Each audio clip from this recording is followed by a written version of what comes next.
Good evening, one and all, and welcome to Grid Vision. It is the OB Builders Cup Series, race 12 out of 36 here, the Texas 260, live from virtual Texas Motor Speedway, and it's going to be a hot one here, a beautiful day for a race. The sky is a little partly cloudy, but you know what? It's a sunny one in my heart. And let's watch them all go around. And who's we? Well, up here in the booth, it's Joe LaCastro, Sheldon Atkins, and Austin Derbyshire, who's down in the truck, really making it all happen as the Google satellite camera shows us down the overhead view of Texas Motor Speedway. Sheldon, how are you today, my friend? Doing pretty well. Excited to cover this race here tonight from Texas. It hasn't necessarily been my favorite circuit since they went and reconfigured turns 1 2 2015 2016. They had a little bit of drainage issues, so they decided why not flatten out the first two corners when they went to update the drainage system of the track, and kind of made a little bit of a mess of it in my opinion. But you know, these cup cars can make things interesting. I know that we've got a little bit of multi-groove action there in turns 1 and 2 this year, which I'm pretty excited to see the extent of. If that doesn't show up, though, that is Roger Pierce that pointed that out to me, so be sure to put all hate towards him. We'll pass it right up to Roger Pierce. But right now, let's take a look back at how things have been going here in the OB Builders Cup Series. Matt DeCiani is currently leading things up here with Patrick Kidder and Bryce Rayner in third in the overall. This is for the race results for last week's race at the Stealth Racing 320. DeCiani brought it home there. It was Brendan Pasalacqua, though, with the fastest lap of the race. The Team Birdie fastest lap of the race. And now we have the league standings here on race 10 out of 36. After we have a lot more racing to go here, but up until now, it's been Brendan Pasalacqua, who's had only one win, but a lot of top threes, top fives, great finishes here. Ball Hill in second, Luis Pizzera in third. And as you can see, there's a couple of wins smattered around there as well. Adam Benefield's had a couple of wins here. Evan Say's had a couple of wins.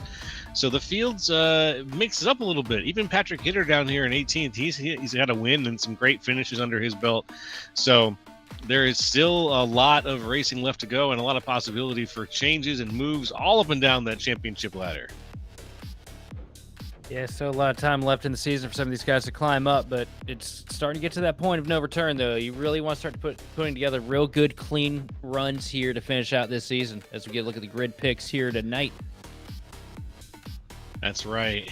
And I went with Mr. Mullins in the 54 to win it all. You, sir, Sheldon? I'm going to go with Mr. Consistency himself. That six machine of Brandon Pasalacqua has always been up around that podium bracket week in and week out. We're at a track where tire wear is going to come into effect here. I feel like that six machine is going to be strong when it matters the most. With the number 5, Matt DeCiani, last week's winner, down in the truck. Here, you know what? I'll trade you. Look at this. Look at this. Look at this grid here. Look at the grid vision guys in step and so much here. I had the one to watch, Brandon Pasalacqua. And you, Sheldon? Oh, he set up at the top of the board in practice as far as times go, and it's not been a whole lot of weeks where we've seen Randy Mullins show up with all the speed in the world, but this week something seems like it's clicking with him here at this track. I feel like that 54 machine, if given the opportunity, will put together a pretty good performance this evening. And then down on the underdog, I said, Jose Medina, I like your spirit, and I just want to be able to interview you after the race. So here's hoping that you have a great race, my friend. Medina, good pick. I gotta go with the 22 machine of Bryce Rayner. Feel like he's gonna have a lot of pace here tonight. Just waiting for the glass slipper to fit, so to speak, for the 22 car before he gets a win this year. And we're gonna break it down with the Tate Crosby Pole Award going to Derek Heitman right now as we go down, and we're gonna roll off the grid here with Evan Say in second. Brandon Pasalacqua is in third with Keegan Sabilo, the 77 out of New Baltimore, Michigan, in fourth. PB Henry's in fifth with Paul Hill in sixth. Brian Johnson out of Fayetteville, Georgia, in seventh with Randy Mullins in eighth, a favorite up here in the Grid Vision booth right now. Paul Gallimore in ninth with Daniel Wiles in 10th. Throwing off the grid P11, the 28 machine of Tim Wortman Jr. with Matt DeCiani up top 12th. 13th place going to be the 88 machine of Joseph Causey with Chris Vincent starting 14th. 15th on the grid, everybody's favorite paint scheme, the 43 machine powered by Chris Hudson with J.C. Gibson starting 16th in the 09. 17th place on the grid going to be the 22 machine of Bryce Rayner with Chad Sanner, first start of the season starting 18th. 19th place, the 24 machine, Jose Medina with Tyler Hunter rounding out the top 20. Moving right along, it is Chad Kibbe, Goated Strat Motorsports on the outside there, the 45 in row 11, with Justin Levine on the outside. Excuse me. Flip that around. Austin Edstrom in 23rd with Luis Pizzera in 24th. Alexander Carr in 25th with Greg Carr on the outside. Keith Long in 27th with John Binder in 28th. And rounding out here, the 29 car field, it's Joshua Hyatt out of Mooresville, North Carolina.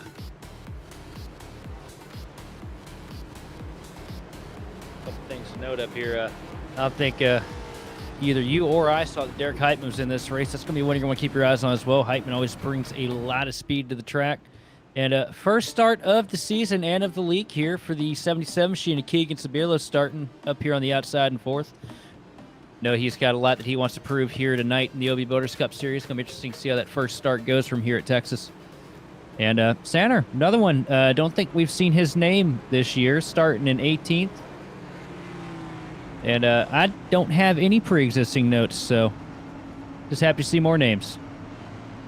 Yeah, just happy to see more names, my man. I think I'm with you as we go around right now and get ready to kick things off. The 3-3-3 up there on the outside with the 76 of Heitman on the inside. And you're right, I didn't notice Derek Heitman was here. That's going to mix things up a little bit, potentially make a little more competition, as there goes the pace car. And here comes the competition down to the line. We're going to get things started here at Texas Motor Speedway on the OB Builders Cup Series. We are go, go, go on Grid Vision.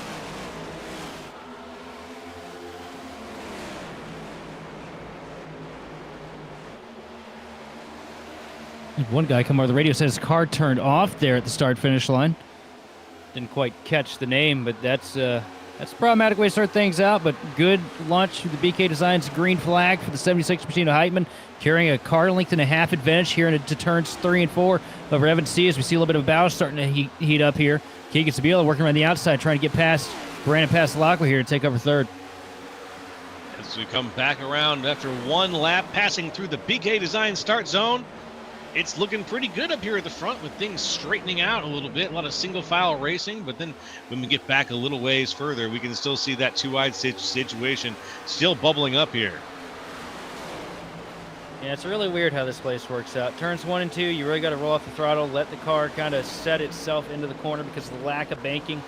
3 and 4, you're pretty much down to the chip. Got the pedal kicked in, just kind of nurse it through there without looping it, but you're hard on the throttle all the way through. As we see, Levine has brought the cursed paint scheme from Talladega back this week to Texas. We're getting a look here at what happened on the initial start. Somebody here is going to have a struggle. Well, right there, I don't recognize that car up in the front. Was that the 94 maybe? Couldn't quite get the number on that one either, but it was a terrible start, obviously, with the car shutting off, and then the checkup was legendary. He took out two cars down to the inside. I think that was Jose Medina, potentially. Oh, no. Yeah, it was a 24 machine of Jose Medina. That's a rough break. There's a couple cars that damaged. Keith Long, right front, folded up on the 71 Chevrolet, pretty bad. A couple guys with some rear end damage, I would imagine, too. I'm taking a peek through right now, trying to see who's got what. Really hurt Chris Hudson and Josh Hyatt. They're way off the back of the pack right now. It's going to be a while before they can catch up. Damage as well to the nose of Alexander Cars, number 18 Team Birdie Mustang.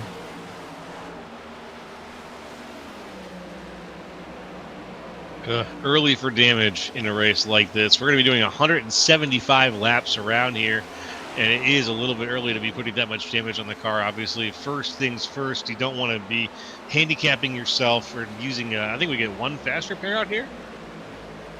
No fast repairs here in the OB Builders Cup Series. You gotta fix it the old-fashioned way. That's waiting on pit road for them to get it all cleaned up. Oh well, yeah. Then in that case, you're going to be handicapping yourself hard by getting involved in anything early on here. But hopefully, these guys, they're still going to be getting out there and taking advantage of other people who might have run into some trouble. I think that's their best bet at this point. Absolutely. All right, now majority of the field running single file. A little bit of side-by-side action happening right now. Justin Levine up to the outside here. The 17 machine of Daniel Walsh through 1 and 2. Gonna pull a advantage here down the backstretch. Up to the top again through 3 and 4. Now Levine going to try and pass the 4. Brian Johnson. That outside line really working out well for the 19 Team Conti Toyota Camry as he gets past the 6. To Passalacqua as well. I do believe we may have to close and reopen the old trading paints here. Levine showing the proper paint scheme on my screen, but a little bit of an issue here on the stream. See what goes on here. As the field just all runs flat white for a couple of minutes. Yeah, we're just playing a guessing game with the viewers a little bit. See if you guys can remember who's who. In the meantime, though, we are seeing a ton of the single file racing happened so quick. But there are still some people who are trying to run, it doesn't feel like exactly a multi-groove setup, but they're running it high to the outside. And one of those people that I'm looking at right here is Tyler Hunter. Tyler Hunter in 14th has gone a little bit high on some of these turns. He's down a little bit lower now, the 48 car, but he was driving a little bit higher up. If you look behind him, you can see another example of that too wide racing going on here. Right on the outside, the 09 machine of J.C. Gibson going to get past the 11 Daytona winner Paul Gallimore.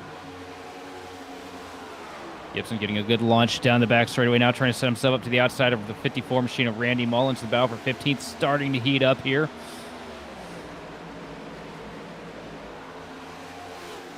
And J.C. Gibson right now, just trying to put together some good runs here. It's been a bit of a rocky season for the 09 Blue Rhino Toyota Camry. And looking pretty strong here at Texas. So a big slide there out of turns 1 and 2. Trying to figure out who that is. That's the 94 machine, the Bigfoot Chassis Collective Power Toyota Camry of Chad Sanner. That was a great save because that thing should have gone around there.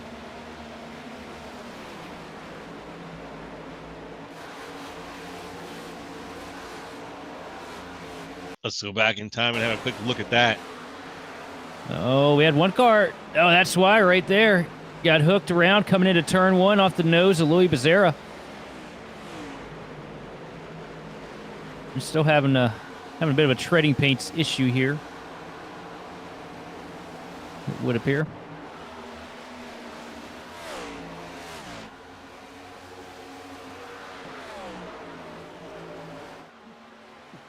It's all right. The Wizards and the truck are on top of it, and I'm sure that we'll be looking good in a matter of minutes here. And right now, though, everyone else is looking really good. We've avoided I'm surprised that, I shouldn't be surprised. We avoided the yellow on that issue at the start because everybody went down to the apron very quickly, or down to the grass very quickly. And since then, we've had a lot of smooth racing. Now, this is a knock-on-wood situation because this track, like you said, has a bit of a different story in 1 and 2 with how flat they get. So you can see that exit right there. The exit of 2 is much flatter than it kind of appears going out of 3 and 4. Yeah, 1 and 2, you kind of chase the grip a little bit. Most of the time you want to get it right down there by the paint and just back it up, try to save a little bit of tire. 3 and 4, though, you're pretty much flat to the board. But the problem with 3 and 4 is when they did the repave, the old version of Texas didn't feel like it really had it. But this version, there's like a bump in the track, but it kind of just feels like it flattens the car out. You lose all that the sensation of the right side being hooked up into the track. It kind of pushes you up the hill a little bit. You got to be very careful with how you approach the entry to turn 3 because it kind of does the same thing that turn 1 at Charlotte does, where it lifts the car right out from under you. And if you're not careful, you can get in there a little too hot and back it up into the fence. You just got to hit the angle right.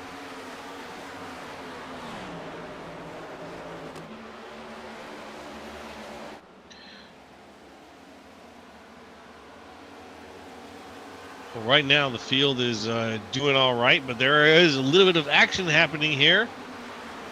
Looks like DeCiani is on the outside of Mr. Vincent. Chris Vincent, the 33, down on the inside right now. Yeah, DeCiani attempted to go back-to-back Juan Talladega last week.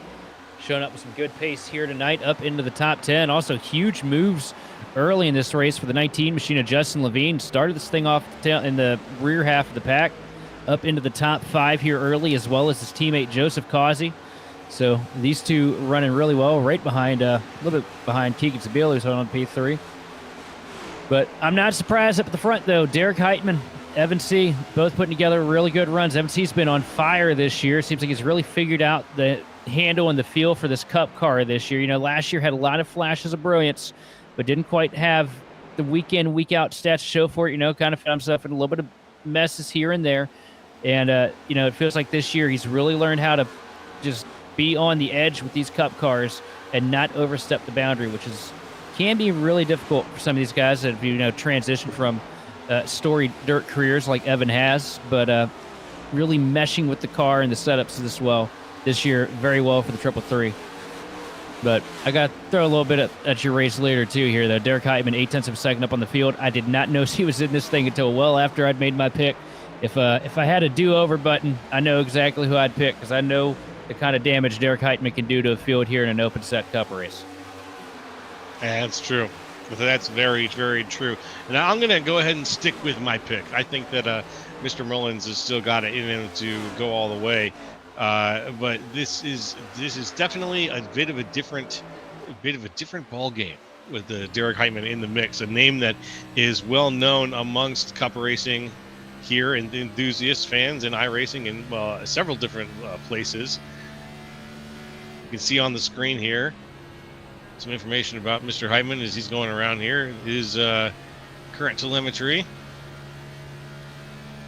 Yeah, Heitman's a really capable driver, a lot of talent, doesn't make a whole lot of mistakes, and always has good pace. Good cars underneath him as well. And 76 Ford Chevrolet is looking really strong here tonight. Yes, sir. Yes, sir. Oh, and here's possibly some more side-by-side action. Could it be? Could the 88 be trying to make his pass here? Levine. That's the other way around. For Causey. Levine went around the outside lane, got past the 88 machine of Causey. Levine been making a lot of bold moves on that middle to the outside lane here. You know, most people kind of just bottom feed when we come here to Texas, stay on the bottom, try to make passes that way. Levine really throwing some experiments here early, and you can see right now that's rippling forward. Up there in P2, Keegan Sabilo has realized how fast that yellow Camry's starting to close in on him. Starting to change his lineup here to try and find the momentum because he's noticed that Levine's out there in the mirror making the top line work. Yeah, he's out there. He's out there, absolutely. And if Sabilo doesn't figure out how to keep that gap between them, he's very soon going to have a lot more to worry about than just how to keep up with Evan Say there ahead of him. And that's an interesting situation here, though. Yeah, lead cars might be in a bit of a different gear ratio. Front two shifting up into fifth. Second on back, or third on back is staying in fourth gear right now, and that's just the variance you get here with the open setups. You know, you can try a different gear ratio and put the car in a different way. See a little bit side-by-side happening a little bit further back right now. Brian Johnson down to the inside of the EPI-powered machine, piloted by Tyler Hunter. Tyler Hunter working around the outside here out of turn two, going to get past the four machine of Brian Johnson. Another team that I feel like gets lost a little bit in the noise between the whole, or setup shop gets lost in the noise between the Team Conti and the Ryko argument is EPI, because they have been bringing some really fast cars to the track this year. Not just in a Cup, their B Open program has been really stout. Been a pain to race against a lot of those guys this year because they've had pace week in and week out. It'll be cool to see what Tyler Hunter's able to get done here in that 48 tonight. Well, let's see what happens here. The 48 has been doing okay. He's made a couple of moves here. He's up 5 from where he started. As we look right now, the 17 machine, Daniel Wild is ripping around the outside line to get past the 6 of Brandon Pasalacqua.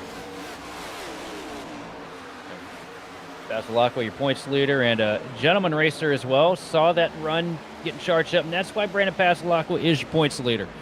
Did not try to stay on the quarter pound, did not try to hang on him, slow him down, you know, race him too hard. When he sees him coming fast, he just lets him go. Go out there, burn those tires off. I'll come back in about 15 to 20 and show you why I should have saved a little bit earlier at the start of the run. That's been kind of the method to the madness here for the driver of the 6 machine since we dropped the green flag back in February, and that's what's worked for him these past 2 years, because last year, that's your runner-up in the points position right behind Sean Conklin. This very well could be Pasalacqua's year if he can keep it up. That's a good eye, my man. He's been probably one of the top 3 standout drivers I can think of right now in this series in terms of where he's standing right now in the points. Things are looking good for him. Now, it's still early on, but he's got an early lead, and that lead could only get longer potentially here with some great driving here tonight. Now, Pasalacqua's down in 13th, though, so he's got a ways to go before those extra points he could earn really solidify themselves. He's got a long way left in this race, though. That's the thing about Pastelak. It's always about the details, whether it is, the line that he uses to optimize the tire life, all the way down to the paint scheme. But if we get a good look at that car, he's probably got something new on it this week because it feels like every week he's making big changes to that 6. We gather a peek here. I think we're looking at Chris Vincent and Daniel Wiles right now as they go side by side here through 1 and 2. Wiles up to the outside. The Harbaugh Cleaning Services Chevrolet. Vincent ran real good last week at Dega. Falling back a little bit here early, but hanging out in the top 10. Down to the bottom. Here comes the 48 machine of Tyler Hunter. And a deep send down to turn 3. Going to slide up the hill, shut the door in his face, take the clean air away. And Tyler Hunter up to the top 10 here. Meanwhile, up around 3rd, got another battle heating up. Justin Levine has been putting together some really good runs here using that top line through 1 and 2, closing up to the back bumper of Keegan Sabila. It's just a matter of finding out how he's going to get past him. Levine starting to shift down the back straightaway here as well. How is he going to get past him? That is the question here. We've seen some clean passing though here at Texas so far. We've seen people set up the exits, the really good exits, and then just make that move and solidify it. It's definitely been able to happen. That's going to be a good gain for Justin there. Keegan went up to the fence in 1 and 2. Justin dropped down to the middle line. It's crazy how much 1 and 2 has opened up this year. Historically, it's been a bottom feed set of corners. Big wiggle there for Levine over the bumps again. So if you look a little bit further back, Paul Hill going at it with DeCiani, going to shut the door in DeCiani's face here out of turn 4. Paul Hill, that is 2nd place in points, moving up to 7th here on the track. And this is what Paul Hill needs, is good, quiet races here where Pastelak doesn't quite make the most of it. Things end like this. He'll be a net positive here in the championship standings. Just got to hang on, though. It's been a lot of great runs for Paul Hill this year. Got a big win early in the season at Circuit of the Americas. But it's been kind of a case of feast or famine. Some weeks it's absolutely great. Some weeks missing the bar exponentially, and it's just all luck dependent and track position dependent for the 26, but looking good tonight. Looking good indeed. There he goes, Paul Hill, sitting 7th at the moment. Another one of the cleaner paint schemes in the field as well. Almost iconic now. Paul's been running that, I think, since last year. Now here we can see DeCiani, last week's winner now, still on the outside when it comes to his combat. He's picking the outside line most of the time here, and right now that's no different. But is that going to cost him the spot to Daniel Wiles? Oh, he's going to get tight here in 1 and 2. He's got one all over his bumper. 3 wide, almost Tyler Hunter taking a peek to the outside. Door shut in his face, though, not able to use it. He's going to get a good run down the back straightaway, though. Down into 3.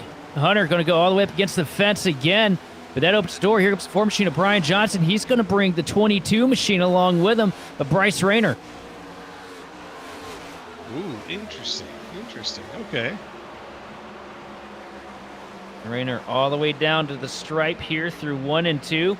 Gets a good run. Bottom line starting to come back a little bit. Looks like they may have used up that top a little too much here early. Not going to get the momentum off, though, but I think 3 and 4 is going to be a good set of corners for the 22 machine. Yes, it is going to hold even here to the door with the 44, Brian Johnson. But Johnson going to surge ahead a little bit here once we get straight. No, he doesn't. DeCiani shuts the door up into the fence for Johnson. And here comes Rayner trying to pick off 2 for 1. Rayner with the 2 for 1 special, the 2-piece combo. Oh, DeCiani's hurting right now. Big struggle here through 1 and 2. That lost the handle on the 5 machine here pretty early in the going.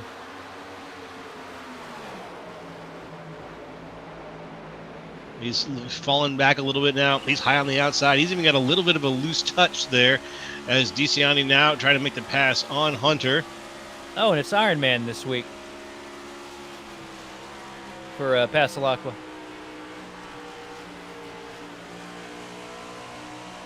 Iron Man. Ooh, all right.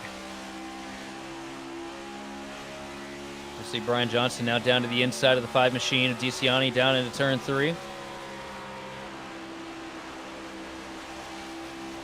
Paradigm cars starting to come back here later in the run. But big struggles for DeCiani early here. Something to miss with the set on the 5.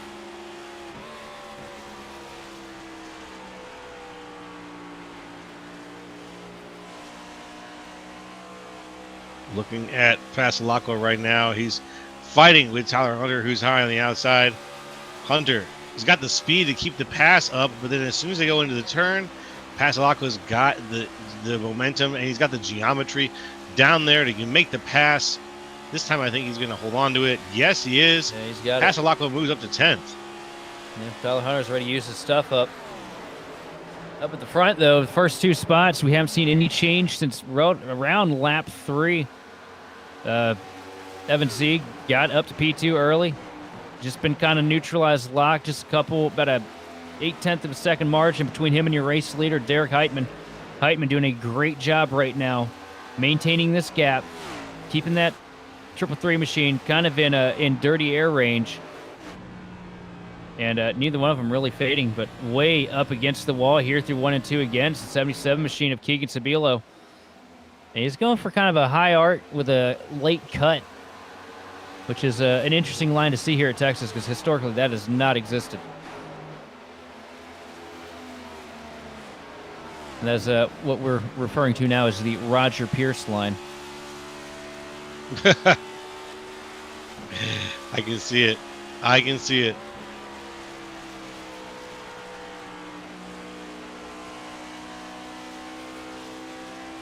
So somebody we haven't really slipped under the radar here in the early going of the race. Now sitting in 6th place.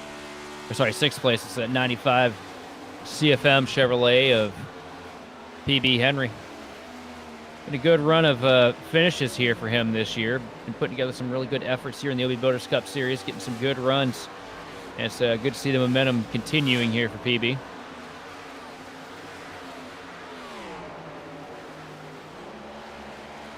Yeah, he's had such up and down momentums, but the momentum is definitely it's trending in a positive direction, I think, for him, especially over the last couple of races.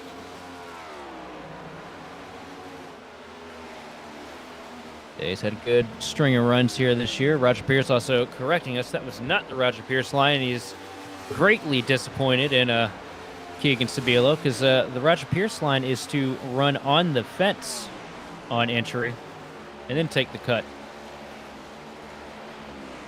You see Justin Levine just got passed over by Joseph Causey. I'll tell you what, Causey's annoying, man. He'll only run like maybe 1 or 2 races a week, won't practice, just shows up, hops in the car, and somehow has it all pieced together to get good runs week in and week out. That's what you're seeing right now, sitting in 4th place right behind Keegan. Just look a bit further back in the pack, 28 machine, Tim Wortman Jr. and Paul Gallimore looking like they were getting ready to heat things up, but Gallimore didn't get as good a 3 and 4 as he was wanting. Lost a little bit of momentum. The 28 machine starting to slip out of his clutches, but here comes Louis Becerra catching up. Remember, Becerra had to miss that wreck on the first lap. He's been climbing through the field. See Spaceman Austin Edstrom still hanging with it, and DeCiani has fallen way back into the pack, now down to 19th for the Fortis Chevrolet. Not been a good night here. No, we've had some prominent drivers, had some moments that have cycled them into the middle of the pack here. And we've seen that that's not really led to, well, it hasn't really led to anything other than just more determined mid-drivers in about the 15, 14 range. These drivers are going to want to make their way back up to where they were. They're going to want to dominate the race again. And so I think there's going to be a good amount of movement happening during this race, my man. I think that these sort of unfortunate moments where these guys have lost control of their sort of immediate squads, and now they're back in the middle of the pack, sort of on their own. I think that it's going to make things interesting. Justin Levine, first taker on pit road here out of your front runners, diving in to get 4 tires and fuel. Keegan Sabilo, though, closing in on your race leaders up to the outside here of Evan C. down into 1 and 2. Up against the fence here through the first corner. Evan C. going to rip the bottom, though, try to shut the door on him. Not going to be able to get the slide off, though. Here comes Keegan Sabilo around the outside. Great momentum here. Now setting his sights forward to your race leader, Derek Heitman. Up to the top 2, 3, and 4, the Mack Tools Toyota Camry. Rippin putting together some blistering lap times here as he closes in on the well-known talent, 76 machine of Derek Heitman. Heitman opts for the bottom into 1 and 2. Keegan up around the outside lane again. He's really found a lot of pace up there, something that he's really liking the handle of in that Camry. We'll give him a good shot down the back straightaway. Not able to close into 3, though.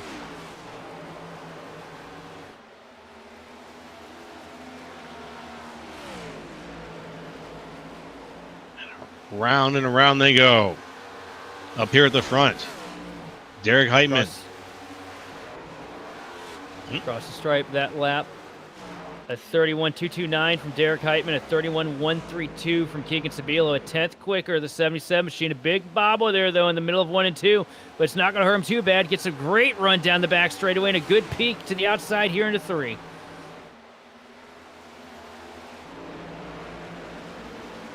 Man, up at the front, looks like they're raising. Big wiggle. Oh, Keegan's giving it all he's got right now. That 77 was dog tracking out of turn 4. Dog tracking. That's beautiful. You got that. You got the hospital hop as well. Look at the run Keegan gets, though, at the tail end of the front of the back straightaway. Closes right up to the back bumper of Heitman. Gets a great launch into 3. He's just got to be able to get it. Now it looks like he's going to be able to get right up to the quarter panel here. Heitman gives him a little bit of room. Down into 1 and 2. Sabilo going to send it deep around the outside again. Down to the bottom, the 76 machine of Heitman.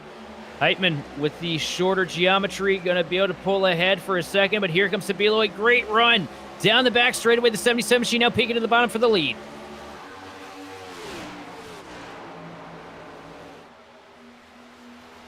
And up the hill into 3 and 4. The pass is complete. 51 laps on the board. And new leader for the first time here today. But a peek to the bottom. Heitman's not going to give up easy. Down into turn 1. Neck and neck. Heitman, a great charge down into the first corner. But here comes Sabilo back around the top with the momentum. Oh, wiggle there for the 77. That's going to allow Heitman to close up a little bit. But not able to get to the inside to hang on the quarter. If I'm Keegan, I'm going to shut the door down to 3, take away the clean air, and that's exactly what he goes for. He's got it. And up the hill goes Heitman. And this is not going to be an easy pass. It's going to be the hardest pass Keegan could make here all night because Heitman is going to wear you absolutely out. Because you know he's saved something up his sleeve for just in case they closed in on him. And right now, the guy that's loving this the most, sitting back there in 3rd place, Evan C. These guys get out here, start racing these tires off. And that Chevrolet has not been slow. Evan's just been kind of minding his own pace here and maintaining the gap to your race leader. And I feel like he's still got something to say about it. Yeah, looking at Keegan Sabilo, just watching this battle up here at the front, I thought maybe we were going to have some.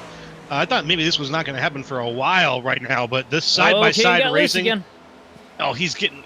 This is putting me on the edge of my seat right now. Every time they get within inches of each other, I'm just wondering if this is going to be it. They're going to finally have contact, and we're going to see a real race lead change here.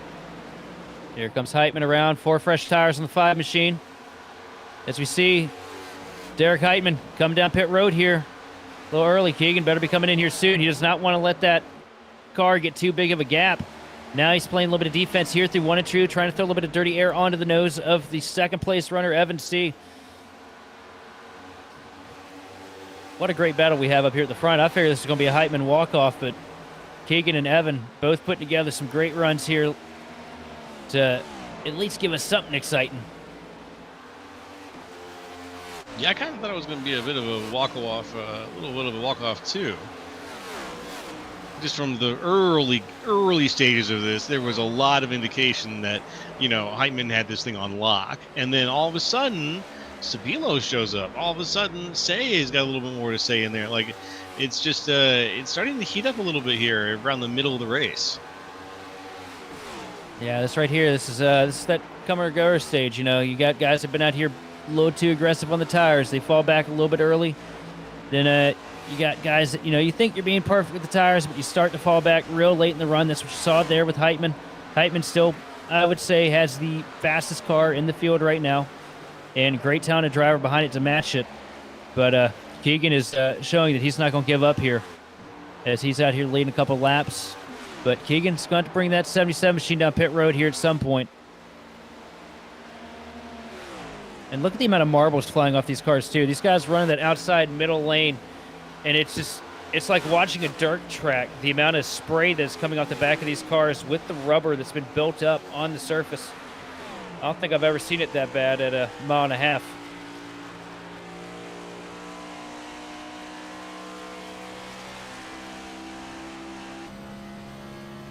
And folks, I think, are we clear for pit stops? We got pitters here. Paul Hill coming in.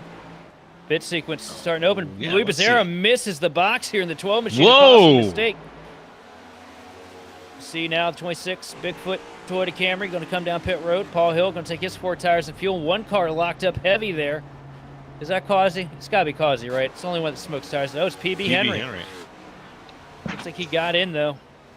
Just fine. Don't see any penalties for the 95, so I guess that's clean. Yeah, Race leader Kate Sevilla over the radio coming in. Be careful. Ooh. Oh, no. Save it. Oh, and he does. Does he make the commitment line? He wasn't all the way. His car was splitting the line. That's going to be close. I don't know if he made it in. I think he went over. Yeah, penalty for Keegan. Too fast entering. Oh, no. Ugh. What a shame. You know, it's still a long race to go. I mean, you get that. You're right. You know, Keegan is a really talented driver, but this is the first year where he's really been in those positions where he can get out there and battle for the race win. And you get put in that position, and it's sink or swim. You're going to make a lot of mistakes until you figure out how to get the whole deal put together. As you see the 77 on pit road servicing now, which is probably going to be a 40-second hold, I would imagine. But on board just caught the apron the wrong way. Car comes out from under him and just barely misses the commitment line there. A little bit of speed. Yeah.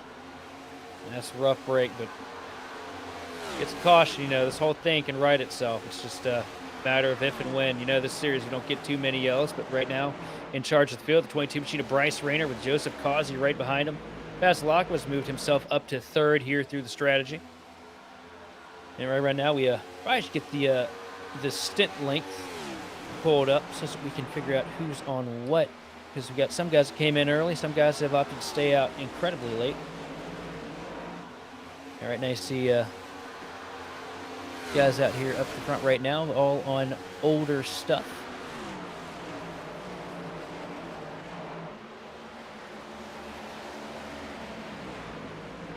Yep, with Causey kind of being the one who stands out as being on the youngest.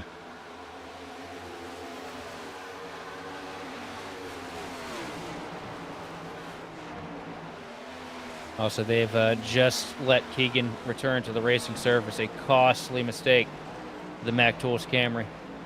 Will be a couple laps down here once he gets remerged with the field.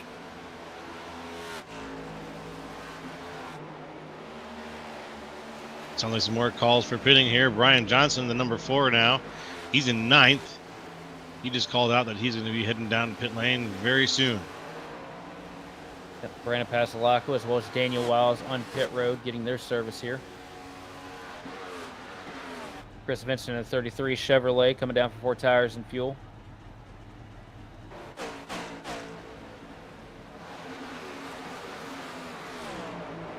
Leaves us with Bryce Rayner, Edstrom, and Causey still opting to stay out here. Causey with a bit of a mid-run pit.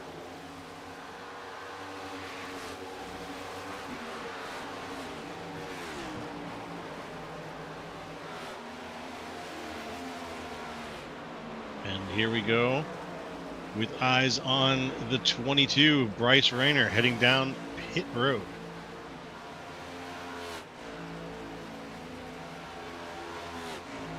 As Causey leaves pit road.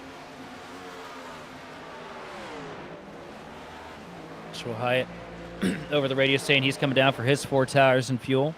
And that should conclude the pit sequence once Edstrom comes in.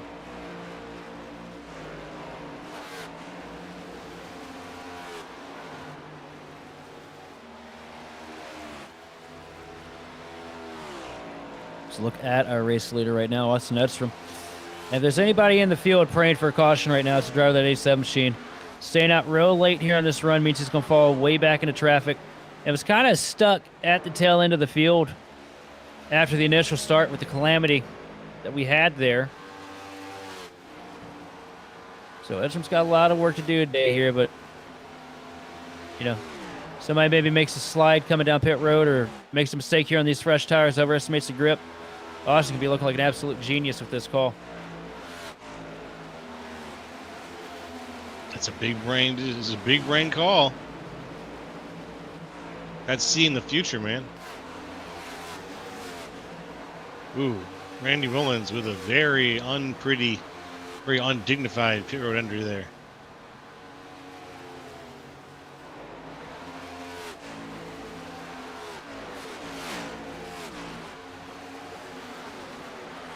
And folks, as we go around now, looking at lap 68 out of 175, we're going to take a little bit of a break here. And when we come back, we're going to keep on going around here on the OB Builders Cup Series. So stay tuned.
Racing isn't easy, but experiencing it is. iRacing puts you in the driver's seat with the industry's leading sim racing game. Drive on laser scan replicas of the greatest racing circuits from around the world. Go head-to-head against other drivers chosen by skill-based matchmaking to ensure competitive racing at every level. Compete across all your favorite series. In officially licensed cars, engineered to deliver the most accurate driving experience possible.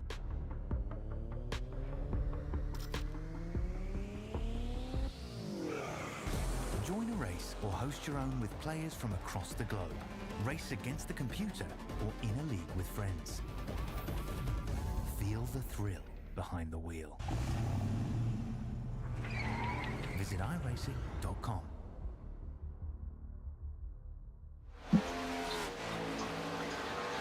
Hey folks, we're back here on Grid Vision with the LB Builders Cup Series.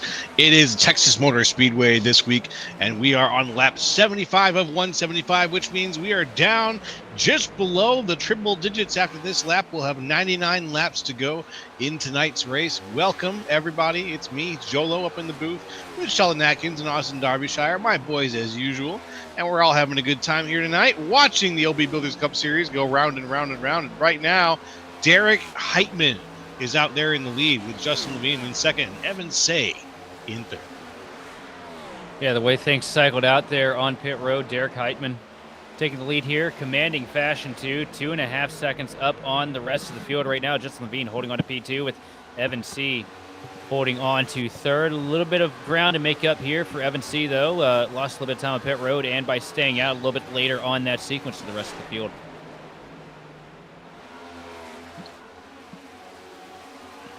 Staying out a little later, holding on to the situation a little bit longer. It hasn't really. Let's see if it adds up to anything better for him overall. Right now, the man who's in charge, Derek Heitman, still has some contention directly behind him. But it looks like Justin Levine is actually about 3 seconds back. Yeah, just Levine hanging on pretty well considering he came in a little bit early. He's on a little bit older stuff than your race leader. Heitman, though, just elite pace right now. And his biggest piece of competition right now has been held back with that mistake on pit road. Keegan Sabila lost a lot of time there in the 77 machine. Pretty much put himself shotgun on the field here. And for him, it's just going to come down to he needs a caution to come out here. He needs to get a wave around, get a lucky dog, get back on the lead lap as we look at the 77 machine of Keegan Sabila, who doesn't like anything, doesn't know anything, doesn't know how to fill out that driver card is what he doesn't know how to do. Well, that's a good reminder here, folks. If you do drive in a league that we cover, or if you'd like to at some point, be sure to head over to gridvision.live. You can set up a free driver profile there, and if you go ahead and enter the information that you see on screen that we talk about every once in a while, like your favorite driver, favorite movie, we can use that information and talk you up a little bit during these races. So drivers and everybody alike who would like to get out there and have a little bit of your likes and dislikes. And remember. Yeah, you can put your sponsor info on there. You can give us your credit card, Social Security, the cool 3 digits on the back of your debit card. We'll take all of it. Any information that you want to give Grid Vision to help us keep the lights on and the wheels on. Justin almost lost the wheels there at turn 4. About lost it again. The 19 really loose. But yeah, we'll take anything. And also, we're completely happy too with you guys going in a little donation maybe for the NIS Friday night content, because that bucket's starting to run a little dry here. And that's it's always true. A good show, that Friday night show as well. We love the OB Builders Cup series, but there's a different chaotic level of intensity that we get to bring to the table with the Friday night NIS. So go to gridvision.live, support NIS, and get your name put on my car or something. I love to see it. I love to see it. And if you don't want me to put your name on the car, you can just donate a little more and say, "Hey, we don't want to be associated with Sheldon." That is totally fine. I get it. we do accept bribes to be not associated with Grid Vision. Oh, with Sheldon especially. With Sheldon especially. That's fair. I got to be specific there. Watch this though. Look at this. Yeah, speaking of people that don't want to be associated with me, Joseph Gauzy right now working the outside, trying to get past the 22 machine of Bryce Rayner here at the start-finish line. Gauzy putting together another really good run, tight on the door, down into 1, trying to take a little bit of the air off the right side of that car to force him tight here. Looks like it's going to work. Gauzy going to get a good drive down the back straightaway. Rayner not happy with it, though. Felt like he deserved the spot, got upset. Gauzy held him up there. Now Rayner's got to go right back to the drawing board to try and figure out how to get past this Snickers Toyota Camry. Well, I think that Rayner, you know what, if I was in his position, I'd be looking to try to get back as soon as possible just to stay competitive. But right now he's sort of fallen into step behind Gauzy. He's not staying, nose to bumper in this situation. He's staying about a full car length away at this time. And I'm not sure. Maybe he's just playing the odds a little bit on Joseph Gauzy and just maybe trying to see if he can get him to outdrive him himself a little bit. Well, right now he just wants to figure out some kind of way past that black and purple Toyota. Last thing you want to do is be stuck behind Gauzy anywhere. He'll wear you out. I gotta say though, somebody that's gonna be interesting to watch here on this run, one of the latest cars to pit on that last sequence, sitting right now in 12th spot, up from 23rd, that 87 machine of Austin Edstrom. I figured that him staying out so late would be such a huge detriment on him for how much time he'd lose when it came down to taking the pit stop, but Edstrom's staying pretty competitive here. On fresher stuff too, and that's gonna really pay off at the end of this run.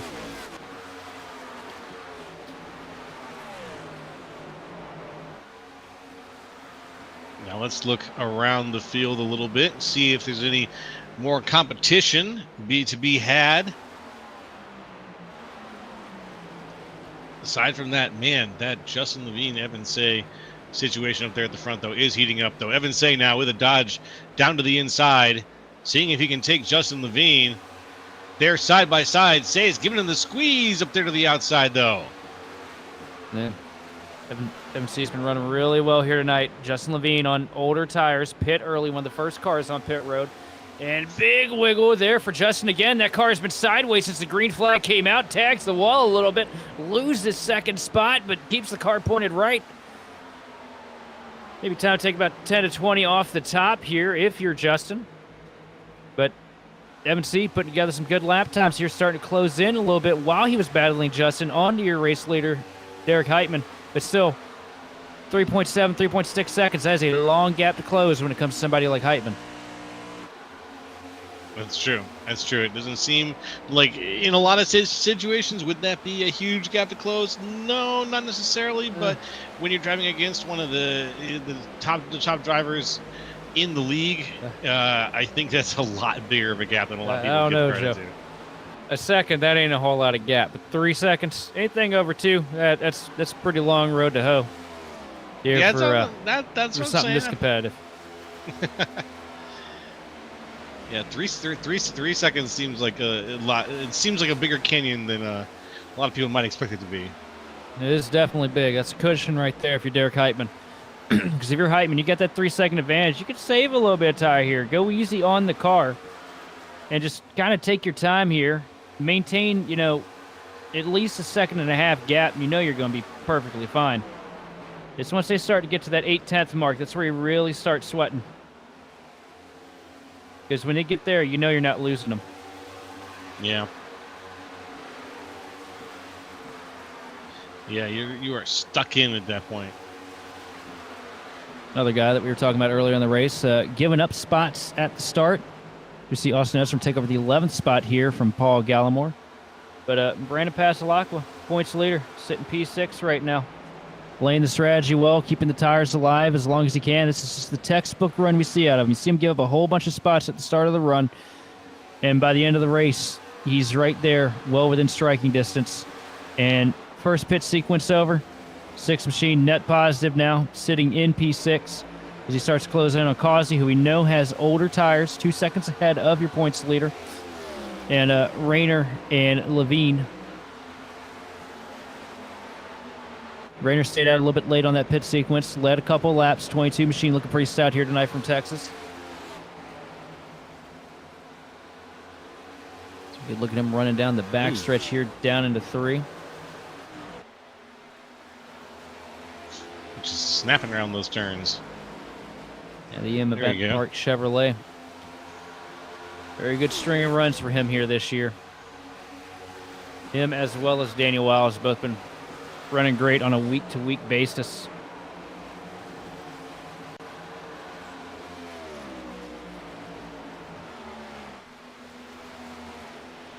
And this week is no exception. Absolutely not. I'm sorry, that's the EMR Event Park. I had to squint a little bit because my old man eyes are getting the worst of me these days.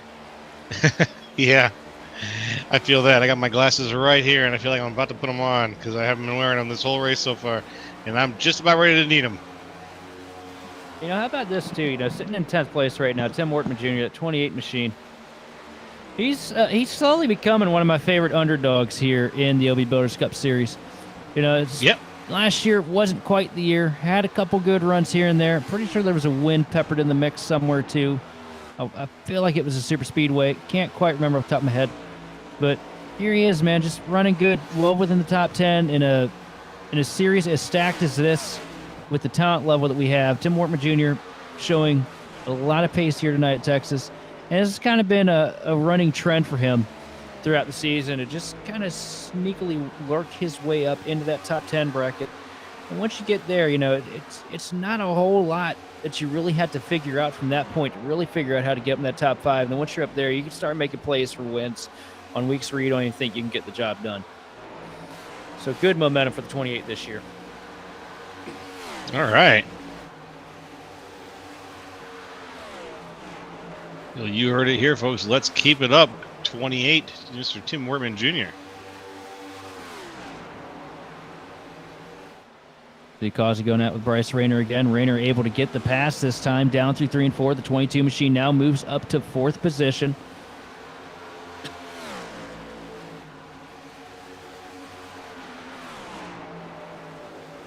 Some good racing right here. Yeah, it's interesting too. You're sitting here looking at 4th. Right now, Bryce Rayner takes over the spot. As you see right here, it's going to be Rayner going up to the outside here, getting a good run through 1 and 2, gets up to the quarter pound, down the back straightaway. Pulls a little bit of side draft onto the 88. A little bit of a hip check there because Causey was going to go up for the side draft as well. Gets down to 3 and 4, and that momentum you built up 1 and 2, it pretty much carries you straight through 3 and 4 if you can stay on the outside and not get too loose. A little bit of a bob out of the 22, not enough to slow him down any. And up to 4th there for Rayner. But no, what I was going to say is it's crazy the difference in drivers. You got Causey sitting here in 5th place. He will completely drive the doors off of you, wreck himself to avoid letting you pass. Very Ryan Newman-like character, not afraid to go out there, make you mad, wear you out, and try to hold you back as long as possible. And right back there behind him, you have Passalacqua, who if he sees if he looks in the mirror and sees that you're about 1.5 miles faster, he's going to roll over and let you have it, not going to hold you up too much. Then he's going to reel you back in once you blow the tires off it. He'll fall all the way down to 15th, letting people go by. Then by the end of the run, he's back up in 4th, and you're wondering how the hell he got there to begin with. And it's just crazy how you got 2 different strategies, and with the right driver, that mindset, either mindset, can carry you up to success.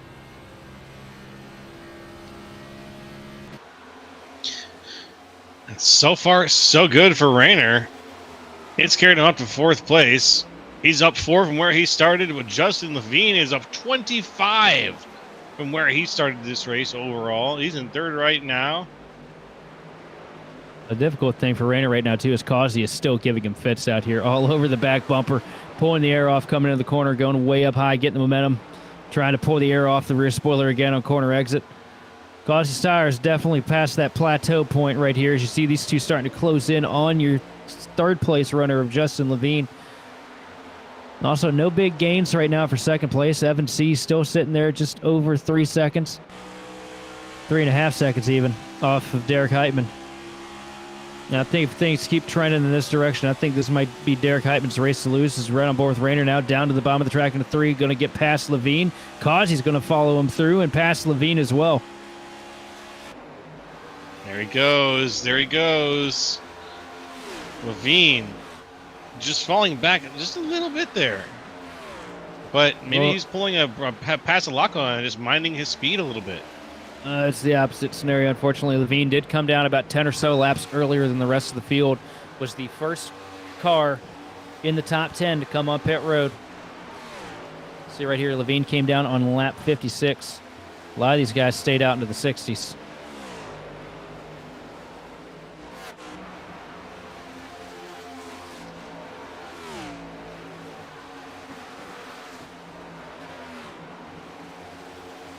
Oh, a little bit of a wall grab there for Derek Heitman down the back straightaway.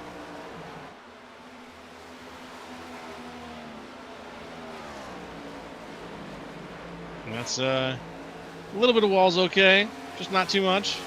A little bit as a treat.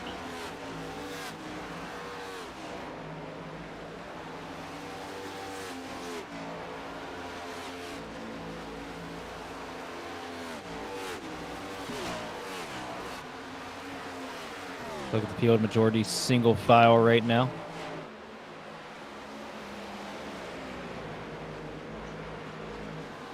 It's more or less what I expected here from Texas, but I will say I am impressed with how well these guys have been able to get alternate lanes to work out. I was not expecting the top to even be remotely viable through 1 and 2.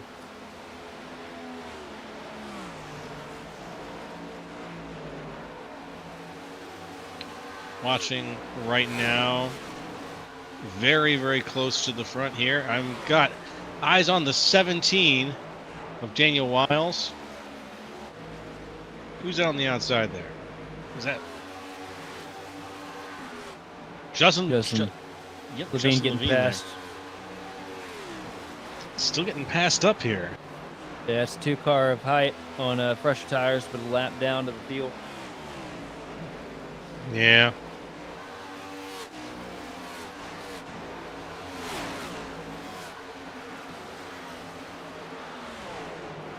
Levine getting passed up. There goes Paul Hill now.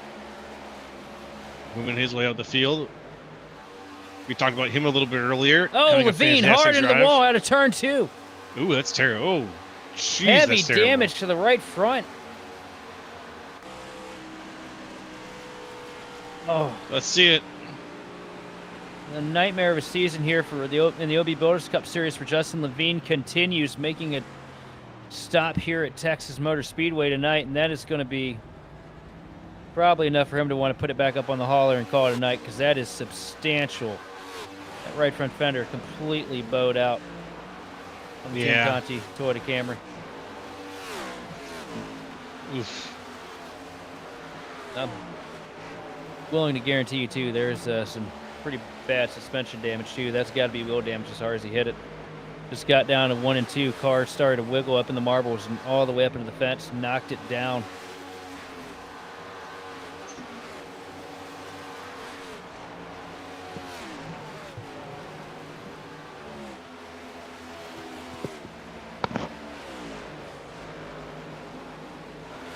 Now here we are, lap 109 of 175. We get a look at the replay here on board with Levine. You see right there, you see where the track's slick.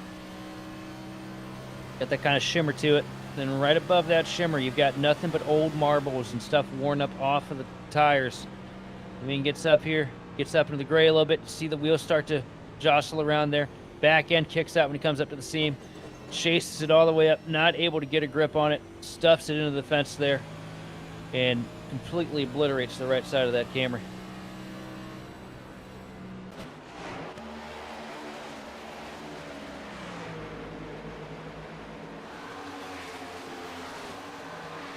Damage is done. Now let's see how much that's going to affect that Camry. Here as we go around. That was a heavy hit though. Not as heavy as we saw earlier, but it was a heavy hit. The words of my old man, never be new again.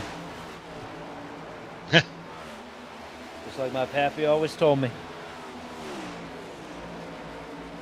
Is that what he always said? As we look right now through the field, Derek Heitman still with a 4-second advantage now over second place.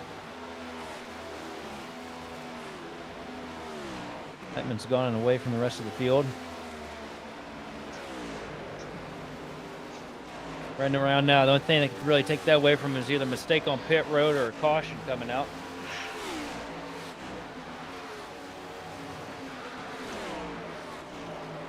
Pit road, a caution would be crazy right now.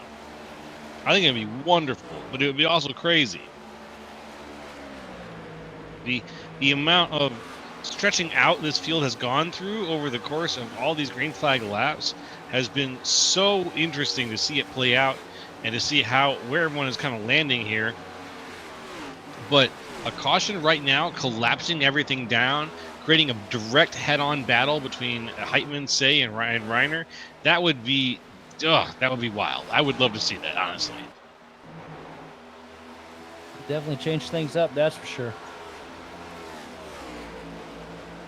And I think when Austin Edstrom, sitting there in 10th place, blew out the birthday candles tonight, I think he actually wished for a caution.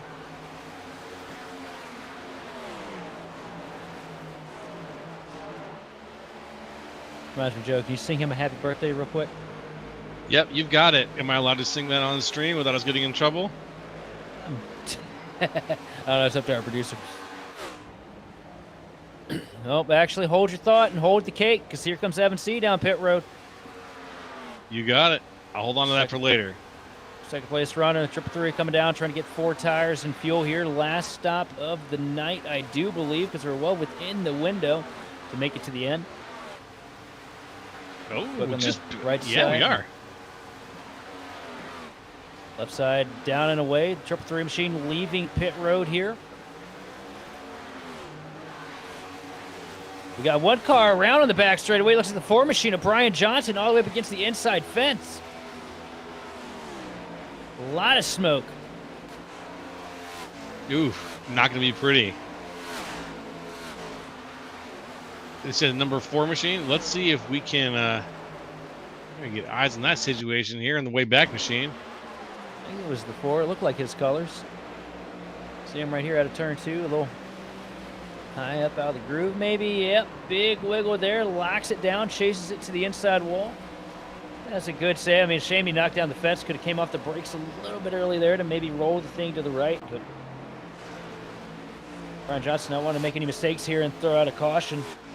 As we see our race leader on pit road, did he maybe cut the line there a little bit?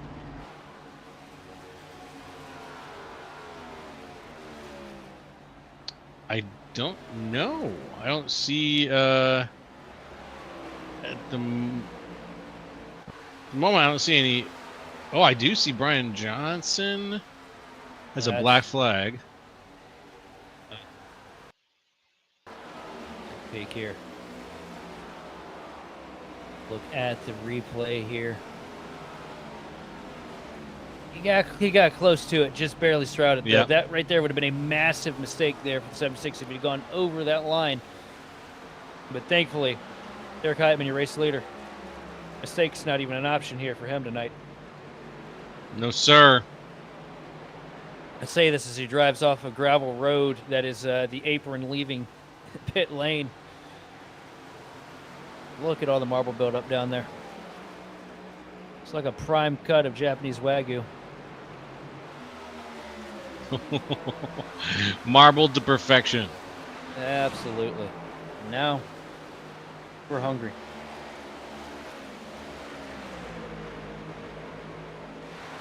No Wagyu in this house. That would be delicious, though.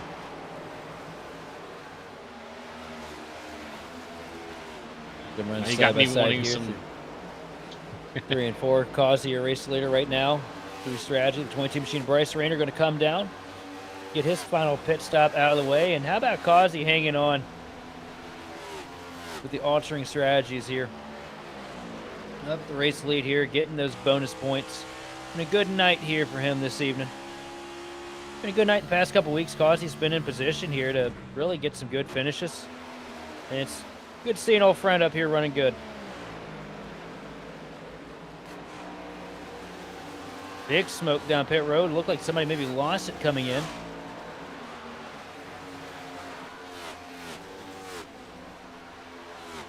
We got a few down here now. Here's number 2. It's Hyatt. Gonna look at the replay here. Was it Hyatt? Yes. Lost it coming out of turn 4, looks like. Touch the grass, parks in the grass, and toes into the box. Toes out. Yep.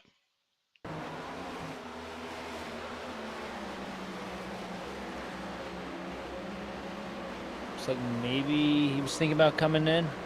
Had a little bit of help there. Got loose off the air of the 333 machine, and Evan C just kind of finishes him off there out of turn 4.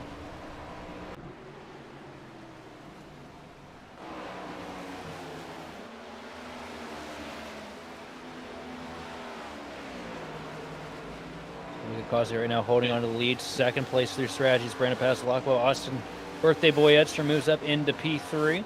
As you got Pasalacqua coming down now for his final stop of the night. Not the prettiest of entries, but it looks like a legal entry nonetheless, so no harm, no foul for the 6 machine.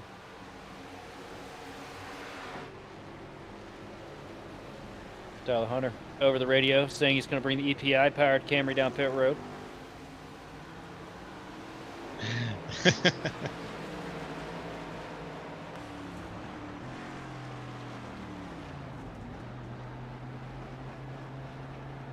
A lot of pitting going on here as everyone's getting ready for the end of this race. They got to get set up.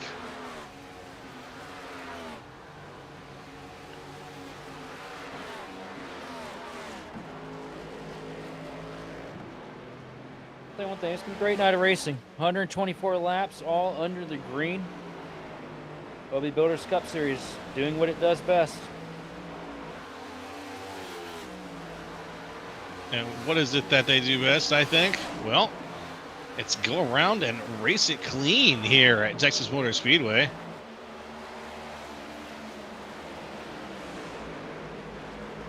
Look here, Joseph Causey. Surrounded by cars on fresher tires right now, staying out as late as he can. Letting these guys work by around the outside lane. Not trying to get himself in a bad spot. Comes out of the radio. Pitting now for the Snickers Toyota Camry. Tucks it right down there under the apron. Oh no, and he loses it coming down pit road, and he saved it.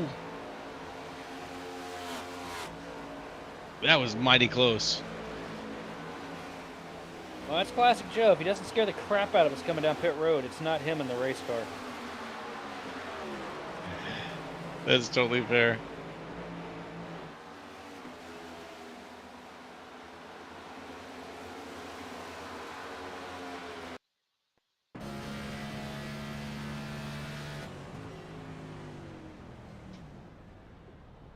Causing now. Get a look on at board. this. Yeah, he does have to keep us going up here. He likes to what he likes to do is he likes to lock the front tires coming down pit road every pit stop because he knows it gets our attention because the smoke show that you get off of that. Let's look back at the track now. Show. Edstrom still retaining the race lead in the 87 Toyota Camry, staying out last car, last sequence. Going to try it again this go-around. Derek Heitman, race dominator here tonight. 13 seconds back in second place. Of course, once Edstrom comes down pit road within a couple seconds, he will be taking the race lead back from the 87.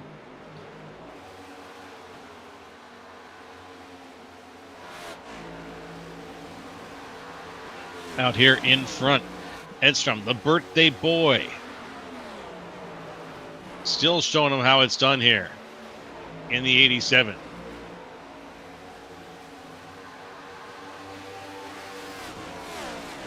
And you know what we'll do to celebrate our man's birthday? We're going to go ahead and keep the lights on here at Grid Vision. We're going to take a little commercial break, and when we come back, we'll see if Austin Edstrom has got the birthday luck that it takes to win it all here at Texas Motor Speedway. We'll be right back, folks.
Racing isn't easy, but experiencing it is.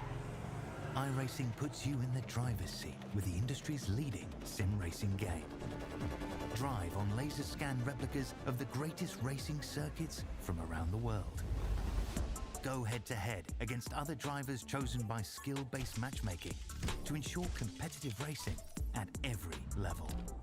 Compete across all your favorite series.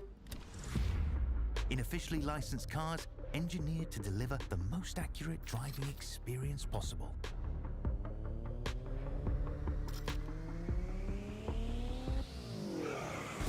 Join a race or host your own with players from across the globe.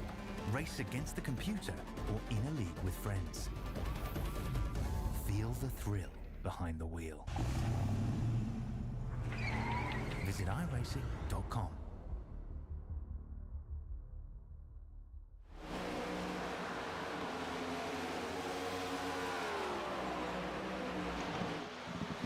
Hey there, folks. Welcome back to Grid Vision. We are back with the OB Builders Cup Series live here this Thursday night.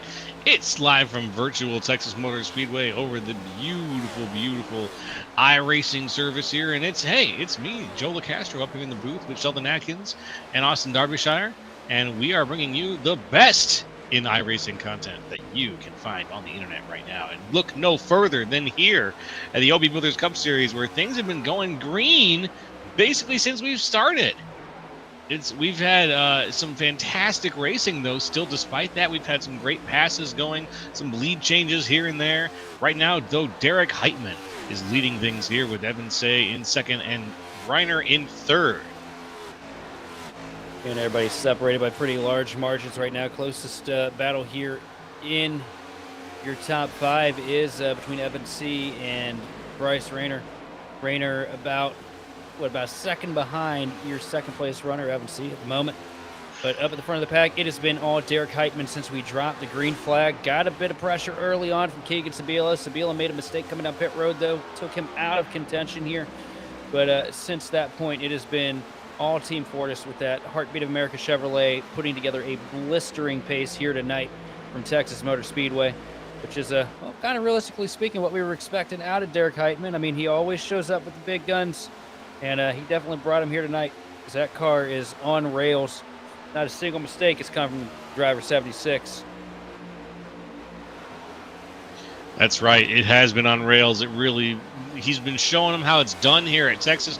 The next closest Fortis driver, well, that's Matt DiCiani down in 14th, who won last week's race. So his teammate is there, if not a little far away. But Derek Heitman holding things down here at the top of the field. Just elite pace here tonight. The rest of the field, been pretty quiet here. Not too many mistakes been really made that are noteworthy. We've had a couple slides. Brian Johnson had the spin down the back straightaway. Justin Levine with the contact with the outside wall. Outside of that, all I can really think of is the miss start for Jose Medina and Keegan Zabilo's pit incident. So, quiet evening, to say the least. A couple cars with a little bit of damage out here. Right now, the 18 machine of Alexander Carr got up into the fence. In fact, I think got caught up in the initial start shenanigans with Team Birdie Mustang. Just nursing some right side damage for him this evening as we get a look. And it is pretty well folded. Any others with issues, though? Not many. As we get to about the 34, 35 lap zone. 35 laps to go. At this point, I can tell you everybody out here, aside from Derek Heitman, is wanting to see one thing. And that's somebody to get turned around coming out of turn 2 sideways on that back straightaway to get a caution out. Yeah, everyone's kind of waiting for it, expecting it, maybe a little bit, but these guys have been holding off on it, and it's been pretty spectacular so far to see the way that they've been driving has been just good enough to, just competitive enough that there are guys going down to the inside. There's bounces against the wall, but also clean enough that it's not been stopped. So you take a look at the 18 Team Birdie Ford Mustang. with Alexander Carr. Heavy damage on the right side, really going to make it difficult for him the rest of the night. Another guy losing a whole bunch of time right now, Justin Levine, with all that damage to the right side, has fallen back to the 11th position here. Remember, he was running in that top 5 bracket most of the evening. He might be able to salvage something to this race, but it's going to come at a cost with that right front being busted up like that. Yeah. A big cost.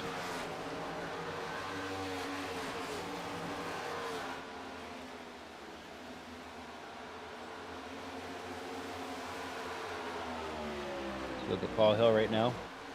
Mm-hmm. I think trying to stop a pass on the 23 machine of John Bender. These two on a different lap. Paul Hill, though, good consistent run here. Going to at least come out equal for the most part with Brandon Pasalacqua on points the way they're running right now. Pasalacqua P1 in the point standings here for the OB Builders Cup Series. Paul Hill P2 came to this race separated by, I believe it was 39 points. If they leave where they're running right now, they'll be separated by 40.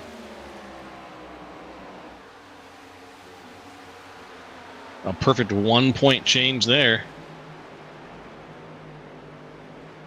This is what Paul Hill needs to do for the rest of the year. You know, like I said, it's been a lot of feast or famine moments for this 26 machine.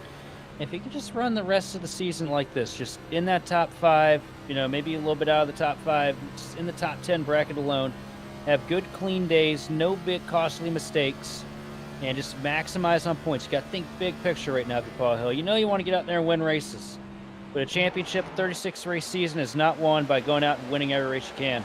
Because a lot of times you go out and do that, you overstep the boundary a little bit, make a big mistake late in the race, tear the car up, you don't get the chance to come home, you know, with anything in the points bucket.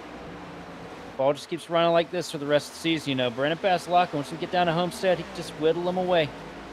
And you never know, Paul Hill could maybe be the one taking home the prize at the end of the season, but we still got a long way to go, and there's still a lot of competitive names in this field that also are highly viable once we get to the mid-season. Roger that, my man. Roger that. The mid-season is looming. We're just about there, I'd say, in terms of it starting. So you're going to expect to see a lot of lead changing. Expect to see some names moving up and down here. Let's remind ourselves and let's remind our viewers where we're headed next, though. The OB Builders Cup Series. It's the Glen. Watkins Glen International. Thursday, May 7th, we're going to Watkins Glen here for a nice little road course action. So And that should be speaking very interesting. And speaking of Paul Hill, I can tell you exactly who's got next week circled on the calendar with gold star stickers around it and smiley faces. Because Paul Hill was lights out quick when the OB Builders Cup Series made their first road course stop of the season at Circuit of Americas. And I'm expecting more or less the same. We go there. All right. There's a lot of other competent road racers in the field as well. We've got Lou Bezerra, who always seems to put together good runs on the road courses. Maybe not doing his best tonight here at Texas. We throw right and lefts in there, though. The Brazilian native always puts together good runs. Other ones to note, too, on the road courses, though. Austin Edstrom, really good at Watkins Glen. Hates every other road course that we go to. And tell you what, Causey, you put him in a GT car anywhere, always fast. I feel like that's going to translate. And if Derek Heitman shows up, though, it might be curtains for the rest of these guys, though, because I know Heitman's good everywhere. Yeah, Heitman cannot be stopped, and he's a multi-terrain vehicle in that sense. And once he kind of sets his eyes on the prize, well, it's going to be an uphill battle for just about anybody else on the field to tackle him. It kind of reminds me, I love watching when he and Sean Conklin can get out and duke it out, because there's two drivers who both know how to dominate a field from the front. Other decent road course talents worth mentioning too. I got to throw one out for Brandon Pasalacqua. One of my first memories calling him was him walking away with an ISCA race at Circuit of the Americas. Ooh, yeah. Not bad, And, yeah. Pasalacqua is a great road racer. Pasalacqua was just great all around. Cannot sing his praises enough, especially in this series. These long races really set themselves up into his favor.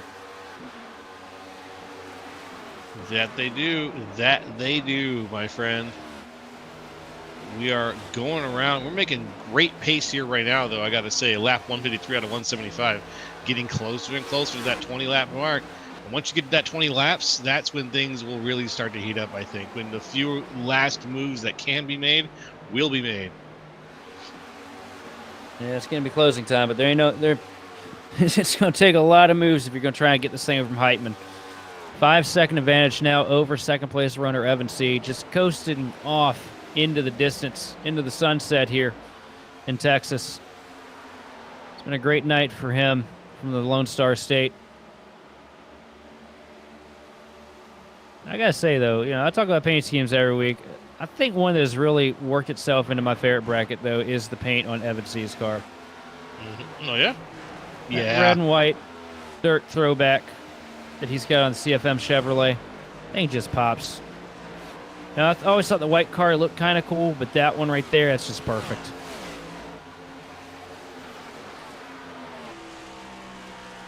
Yeah, it's a good-looking car, honestly.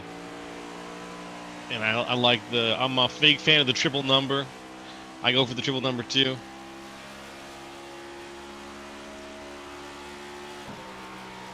I mean, it's just the fact that I guarantee you can see something like that working around a short track on a Saturday night.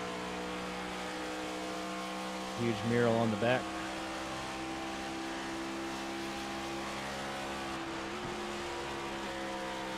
Look at that Plus mural. years of racing. That's really intricate mural. Yep.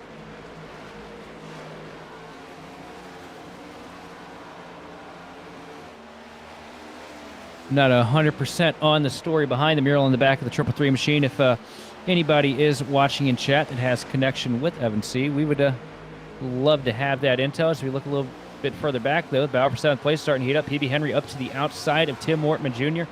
And Wortman going to take over the 7th place position here for the time being, down into turn 3. Sorry, PB takes away the position from Wortman. Wortman going to tuck back in line here, try to make another stab at it, but PB Henry coming alive here when it matters the most. CFM Chevrolet's looking pretty good here tonight from Texas. Got one locked into P2. Now moving another one up into P7, but Tim Wortman Jr. not going to give it up. Tries to go to bat again through 1 and 2, but falls just a little bit short as PB Henry starts to slip away into 3.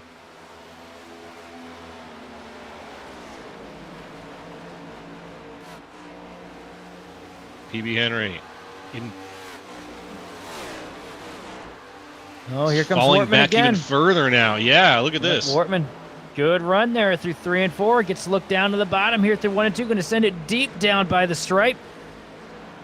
Not going to be able to clear, though. Has to pedal a little bit. Loses a little bit of the hand on the 28 machine on the inside. Falls back again, but another swing into 3.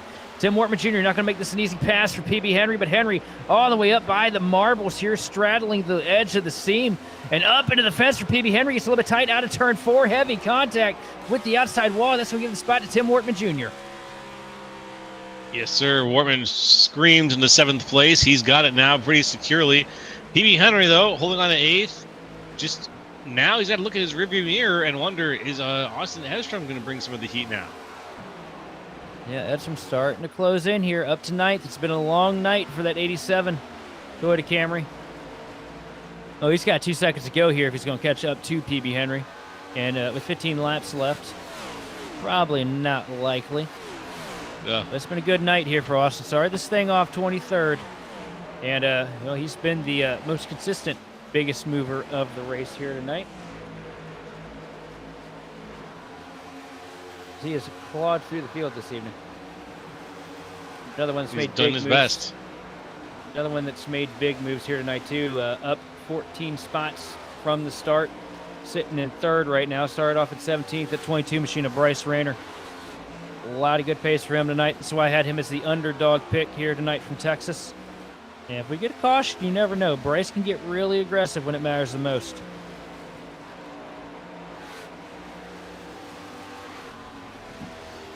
You can. It's true. I've seen it only a little bit. I'm trying to think back to how many times I called Bryce Rayner here, but when things start to hit the fan a little bit, when things get a little bit hot, that's when you can start to see Bryce Rayner heat up himself a little bit and get involved, get a little more involved with the racing on a close level. Well, let's see if that's going to happen here. First, he's got to get up to Evan Say before we see that happen, though. He has been gradually closing in on him, though. Oh, okay. Across the stripe that lap. It's going to be a 39.37 from Evan C. It's going to be a 39.54 from Bryce Rayner. Evan with the advantage right now. And it looks like that top line, that magic these guys found up there early in the race, it looks like that is kind of faded here with the rubber buildup. Because everybody's kind of gradually just worked themselves back down to the stripe here through 1 and 2. A couple cars still working on that outside, but I'm seeing big wiggles anytime somebody goes up above that cushion.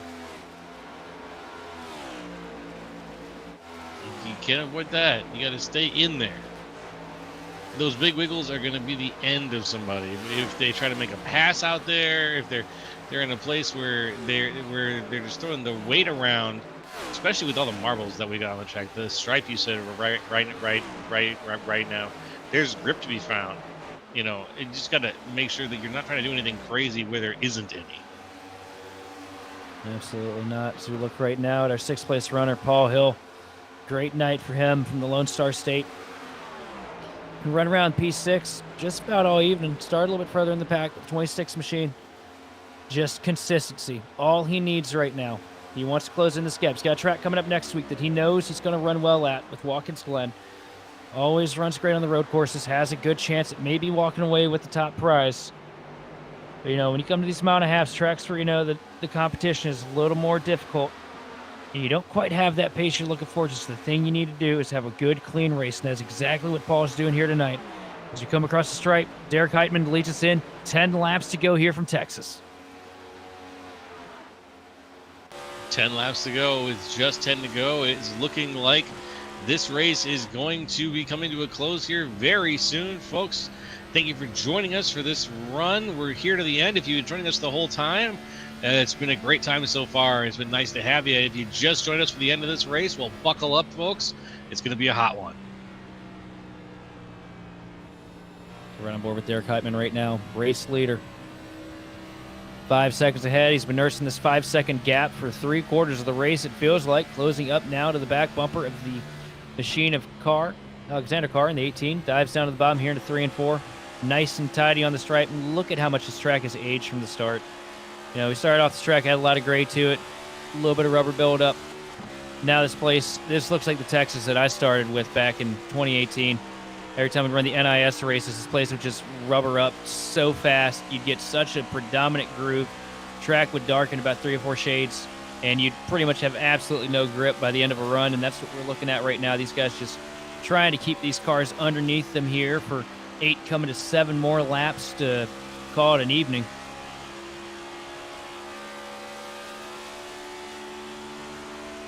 And there's the stripe. Boom. 7 to go.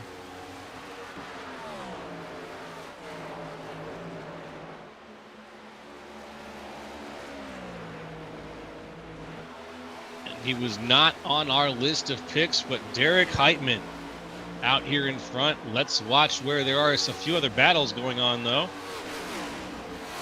I'm sure Roger can correct me if I'm wrong, but I feel like that's exactly how Heitman would have wanted it.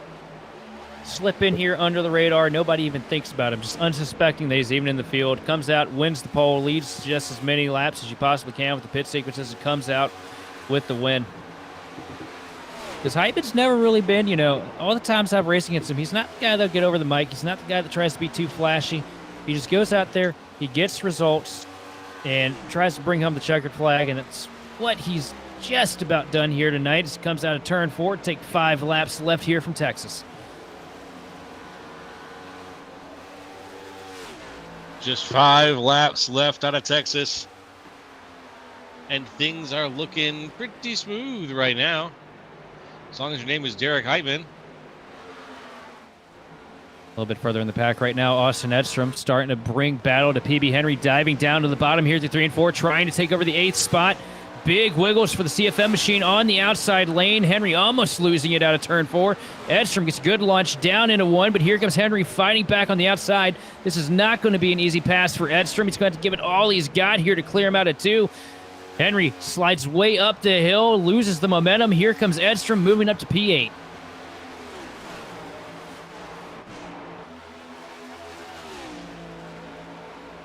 Hold on to that P8, buddy. Keep going. It's a good spot to be in right now. PB Henry falling back a little bit, though. Just a little bit ahead.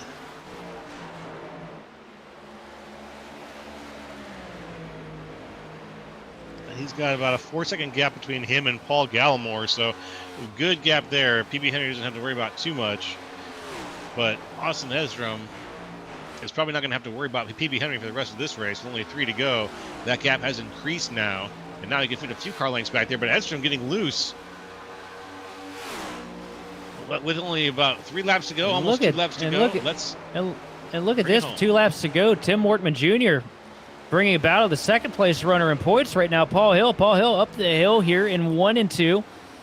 And Wortman all over the back bumper. And you know that Paul Hill's going to be struggling with the drive off of the corner with the air being pulled out the spoiler. But we got a caution with 2 laps to go. Whoa! Who did it? My jaw is on the floor right now. Who did it is a good question. Brandy Mullins. Randy Mullins. Ah, my pick for tonight. And it is heavy damage to the 54 machine. See what happens here. Down the back straight, we saw a little bit of a wiggle there through 1 and 2, so I'm expecting he's just going to get loose out of 4.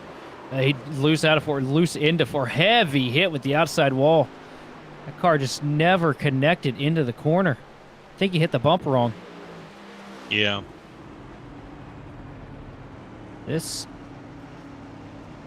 But no green-white checkered, so this race is official.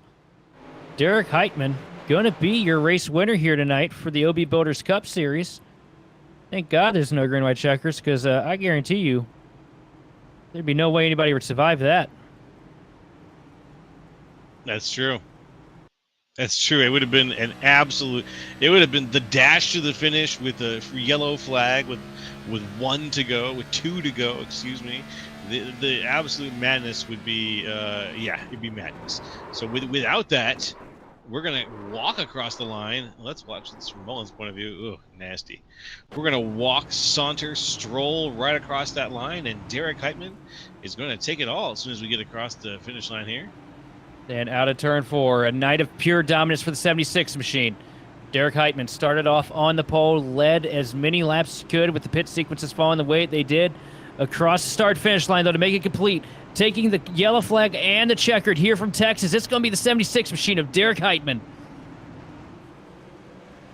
What a well-deserved win, too. I mean, you show up with that much pace, you have that good of a car, that good of an opportunity. Good to see Derek Heitman seal the deal. Hasn't really made a whole lot of starts this year in the OB Builders Cup Series. So, kind of hitting below the belt on these guys. But well-earned win. See Brandon Paslock, always a sportsman, coming up there, giving a shot to the back bumper of the 76 machine. A congratulatory pat on the back. Just a little congratulatory pat. A little love tap. I feel like we got teased pretty bad, though. I felt like that battle between Paul Hill and Tim Wortman Jr. was about to be something to watch. Wortman tracked him down from way back. Jose Medina coming up to give a little tap to Heitman as well. Not sure if I'm correct. I'm sure Roger can correct me if I'm wrong, but pretty sure Medina and Heitman are on the same stuff. Up here on the front straightaway, getting ready to burn it down after a monumental victory here tonight from Texas. Roger has no idea. Well, I agree. I have no idea either. Look at this burnout here. Yeah, after 140 laps led, that was his race. If he didn't win it, I would be really, really blown away. I had to Thankfully, our producer reminded us that there are no green-white checkers here because my heart sank the second the caution came out. But here you Same. go. Same. Oh my goodness. Lost in the cloud of smoke. It's the 76. And here we are coming out of that cloud of smoke with the race results. Breaking it down, the Team Birdie fastest lap of the race. That was a Paul Hill with a 29.781. But it wasn't enough, unfortunately, to break him into the top 5. The top spot went to Derek Heitman, Team Fortis' own. Oh, excuse me, Fortis Motorsports' own. And then Evan Say in second, Bryce Reiner in third, Joseph Causey in fourth. Brandon Pasalacqua, your current points leader, in fifth. Then came Paul Hill, who had the fastest lap there. Tim Mortman Jr. in seventh, Austin Edstrom in eighth, PB Henry in ninth, and Paul Gallimore in 10th. Going home 11th place going to be the 19 machine of Justin Levine, nursing heavy right side damage, so good recovery from there. 12th going to go to the 25 machine of Greg Carr with Chad Kibbe in 13th. 14th place going to the 5 machine of Matt DiCiani, followed by Tyler Hunter in 15th. 16th place going to be the 17 of Daniel Wiles with Chris Vinston in 33, finishing 17th. 18th position going to Alexander Carr, followed by Louis Becerra and Jose Medina, round out the top 20. All right, and then moving right along, 21st, John Binder, 22nd, Keegan Sabilo, 23rd, Chad Sanner, 24th, TBR's Joshua Hyatt, 25th. The very sad situation of Randy Mullins with a last minute, the one yellow we had during that race. 26th, Keith Long, 27th, Brian Johnson, 28th, JC Gibson, 29th, Chris Hudson. For your 29 car field. All right, folks. All right. And now we've got a few names down there that I know they're going to pop up here, and when they do, we are going to have words with them. They're going to be good ones. Let's start with the third place finisher of Bryce Reiner. Bryce, how are you tonight? Good. How are you? I'm doing really good, man. Doing really good. You managed to lead a few laps of tonight's race, but tell us from the racer's perspective, how was it going green for most of that race? Honestly, Joe, I couldn't tell you. It possibly could have been the rule that was put in place for this race in Charlotte. But honestly, with this group of guys, I mean, you're gonna have green flag runs regardless, and you know, like Randy says, if we can kind of treat it more or less kind of like a league, I mean, we'll get green flag runs and we'll be able to race each other clean but hard and do some give and takes back and forth. So honestly, really strong run for us, and really good race from everybody. Unfortunately, it ended under caution, but I think it helped me out a lot. Yeah, our hearts dropped. How did you feel when you saw that caution? Were you ahead of Randy Mullins? So what did you think? What was going through your head when that hit? First and foremost, I didn't know what exactly caused the caution, and I heard my spotter say 2 to go. So I was like, okay, we're sitting pretty good, but you know, the lap traffic next to me was kind of giving me, you know, fits. So I knew Joseph was right there to pounce if I made any mistake. Forgot we didn't have green white checkers, so I was crapping my pants there for a second. I was like, great, we have a restart. I'm terrible short run, I'm better long run, probably gonna finish like 10th. But then I realized, me and Danny realized that there was no green white checkered, so we finished the way we finished the way the caution came out. So honestly, super thankful. Excellent, my friend. And let's throw out one more question for you. What was one of the biggest challenges going into this race for you? What was one of the things that you thought maybe was going to be hard and was hard, or maybe wasn't and different? What was a challenge? Well, as for somebody who just put his first practice laps in practice before the race, I did like a nice short 30 lap run. Felt pretty okay. Didn't think I had pace for a top 5, let alone a P3. So yeah, my first laps was in this in this session. So I was just hoping and praying, you know, I can survive, get a good finish, have a good points night, and not really think about anything else. but towards that end of the first run there, I was moving. I was surprised that I was moving that well, but we were. And then, go through the second stint there and felt honestly very good.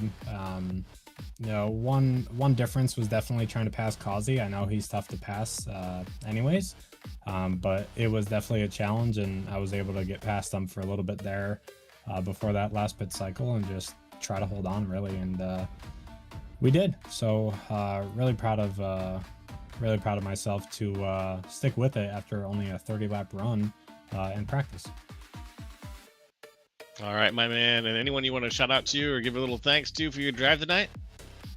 Yeah, I just want to thank you guys up in the booth, for broadcasting, Grid Vision for broadcasting as well. You guys do an awesome job. Love this league. Love looking back at the broadcast. You guys are a hoot up there, and I bet it's super fun up there as well. Next, all the admins in this league, Brandon, Randy, Greg, everybody who helps on the admin side of things. Really awesome to have a really long green flag run until that last caution there. I just want to thank my teammates, the ones that couldn't be here, Russell and Millet. They unfortunately had either work or stuck on a 2-hour delay in a flight. But me and Danny held down the fort. Danny finished, I think, 17th or something like that. Unfortunate for him for the speeding penalty, but for myself, P3 is awesome for us. We're building such good momentum here. Just want to thank America Racing, EMR Event Park, Martin PC, Digital Sim Sports, Team Conti, everybody who helps us, and Track Bar Media, everybody. And we'll take this good momentum for second week in a row, and we'll try to go to the Glen. All right. Hey, thank you for your time, Bryce. We'll see you hopefully very soon. Yeah, thanks, Joe. Y'all have a great night. All right, Bryce. Hey, folks, that was Bryce Renner. That was third place. Going to pass the microphone and all the camera attention over to Sheldon Atkins. Sheldon, you want to take it away with second place there? Absolutely. And sitting here with a hard-fought runner-up finish in Evan. First off, I just want to ask you, 173 laps green at Texas. How are you feeling? Because we don't really get that much these days unless you're here in OB or, another comparable league. Yeah, I mean, I'm feeling fine. I think it's not until after a race when you finally move your shoulder a different way, you start to ache a little bit. But no, I mean, it was it's always fun to run that long of a race green and just see who has a long run speed, who can hit the pit stops, make adjustments, and everything there. So it's definitely fun. So one thing that I noticed up here in the booth, and I feel like possibly could have been a little bit of the key to success for you here tonight, but I noticed that line was constantly moving here tonight, especially down in 1 and 2. There's a lot of guys, years past, we always get down there, run the bottom, and that seemed like the only way to really make it work. But this year, the dynamic track, I mean, it felt a little bit more like so to speak, a dirt track, because you guys were all over the place from start to finish.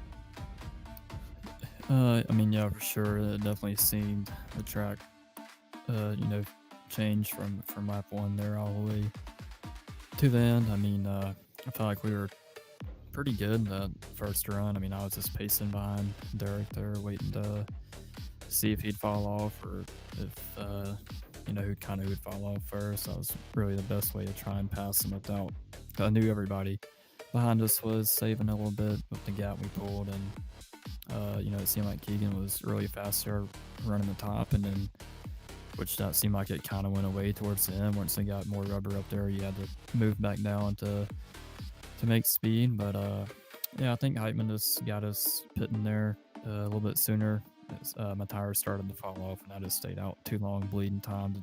I was never going to make back up after that. So probably could have played a little bit different there the first pit cycle and just pitted once I felt the tires starting to lose some grip and didn't, and that kind of hurt us the whole race because we didn't have no yellows after that. But still happy with second. I thought Bryce was going to get me there. He seemed pretty on a long run, and he started to fall off and after I pitted before him, a little bit more than me at the end, which was surprising. But I mean, the track was definitely changing the whole time.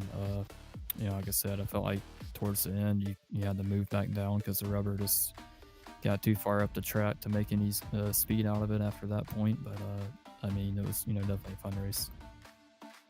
Well, my next question here, and it has nothing to do with the race, but as a clean-looking hot rod you got out there these last couple weeks, probably one of the best paint schemes I've seen hit the track in a while. And just want to know the story behind it, man, because that's like I said, that's a mint-looking piece. Oh yeah, my brother actually made it. He don't even play iRacing or race on here. He just said, hey, let me fool around with this, and he made a car, and he's a pretty good artist, but he made that for me, and just kind of made it old school look, but we always basically run white, gold, and red anyways. But and on the back there's some pictures of my grandpa, my dad, and me racing karting throughout the years when I was younger, and everything. So it's definitely kind of a throwback wrap, if you say, but so new to me. So Well, definitely like seeing it out there. I wonder what are we going to see that thing doing next week at Watkins Glen. You ready to go right and left? It's been a hot streak for you this year. Yeah, we'll see. I felt like I think we was a little bit off on setup at last road course at Texas, but still had a decent run.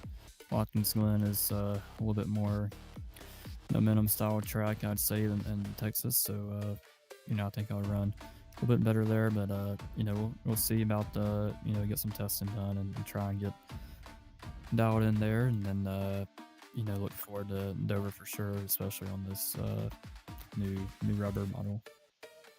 Well, to round things out, buddy, because we ain't gonna hold you for too long. Who do you want to thank and shout out for the strong podium performance here tonight from Texas? Yeah, just I think all the guys at CFM Performance, Magility Speed Shop, Tactor Defense, Captain Morgan, Redline Oil, Cruz Petron Racing, just all the guys that help us out, teammates, just putting in some time testing, helping us get dialed in for tonight. And we had some good runs tonight. I think PB was somewhere in the top 10 or top 5 maybe. I didn't check, but just thank you guys for broadcasting, and Randy and everybody helps put on the series for us. Well, congratulations on the P2. Thanks for coming up here and chatting with us. I'm going to hand it on back over to Joe LaCastro with our race winner, Derek Heitman. You got it, my man. Let's get Derek up in here and let's say hello. Hey, Derek Heitman, can you hear us up here in the booth? Yeah, sure can. What's up? Hey, I'm doing pretty good. I was just bumming around, watched a race that you won and completely destroyed. Did a fantastic job on that. 140 laps led, I believe. 141 laps led. Really dominant performance tonight. What were you feeding that thing? I honestly don't know. Texas is one of my best tracks, and when we loaded into the practice session, I just kind of looked at the track temp, and then I looked at the weather, and I was like, I want to make this thing a little bit tighter. So I just tightened it up, and the thing just drove like a machine. I did not expect it to be that good, but it was great, and I wouldn't change a thing about it. Yeah, once we were deep into the groove, we could see that you really had things on lock in terms of your overall driving strategy too. What was your pit strategy like going into this? Because did you expect us to go green the whole time, or were you maybe hoping to stack things up with a yellow in there somewhere? I short pitted the first one, and then I was going to do a 60-60 on the last stint. But I short pitted the first one just because I didn't want to run it dry, because I wanted to check tire wear before I did that. Gotcha. I wanted to see how things are going. I didn't want to risk the meatball. Yeah, yep, exactly. I just wanted to check the tire wear, so that's why I pitted the first time when I did that. And it was a great time to pit, because I think I was somewhere upwards of a 3-second plus lead. Right, and then those guys caught up to me because I kind of baited myself into running really, really hard. And so as soon as I lost the lead, I was like, well, I got to pit now, So if we were deep enough into the run, it made sense to pit, because I knew that I could still it was still one stop after that. So yeah. Well, my man, and then this was just so wild. And then the very last one, I already asked this question to Bryce earlier. But what went through your head when you heard that there was a yellow out? What did Well, you? I mean, What were I you know thinking this- there? I know this caution doesn't have green white checkers. I wasn't Okay. really like upset or anything, but I was just like, it kind of ruined the Gapplebees moment on my win pitcher. So on the Yeah. results page. But, Yeah. yeah, I think I was up to like almost 7.5 seconds when that yellow came out. So I really wanted that, but whatever. I'll deal with it. A win's a win. A win's a win, my friend. And hey, we're going to Watkins Glen next week. You ready for that? Maybe you'd be lucky if you see me. Honestly, I don't know. I'm just kind of like on this whole.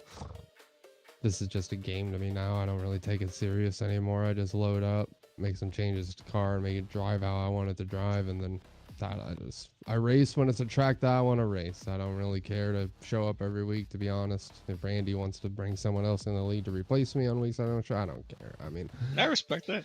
I need to get off the sim and get a life, and this week's a really good track, and so I just wanted to just show what I can do at Texas, because there's a lot of people that struggle at this track, and I just have this kind of like, I'm fairly good at the tracks that take a little bit more of a technicality to drive. I'm better at the tracks where you have to use a brake pedal, like Pocono as an example. I'm really good at Pocono, right? But like when we get tracks where people, all you gotta do is lift and gas, and no brake pedal, no finesse. I don't care to race those tracks.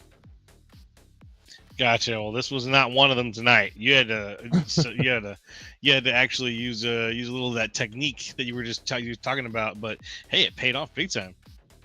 Yeah, I mean, I did put in a good amount of laps on Monday.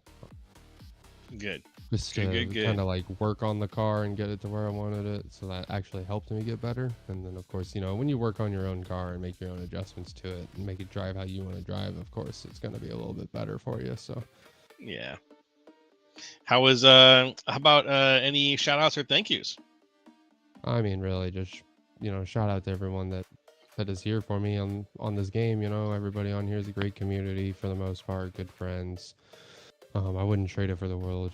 My girlfriend let me race tonight. She's on the couch listening to an ebook, so that's fantastic. So I do got to get out of here pretty soon. I mean, shout out to everybody that gives me what I can to be fast. So shout out to you guys for putting on a great broadcast. I'm sure the broadcast looks great.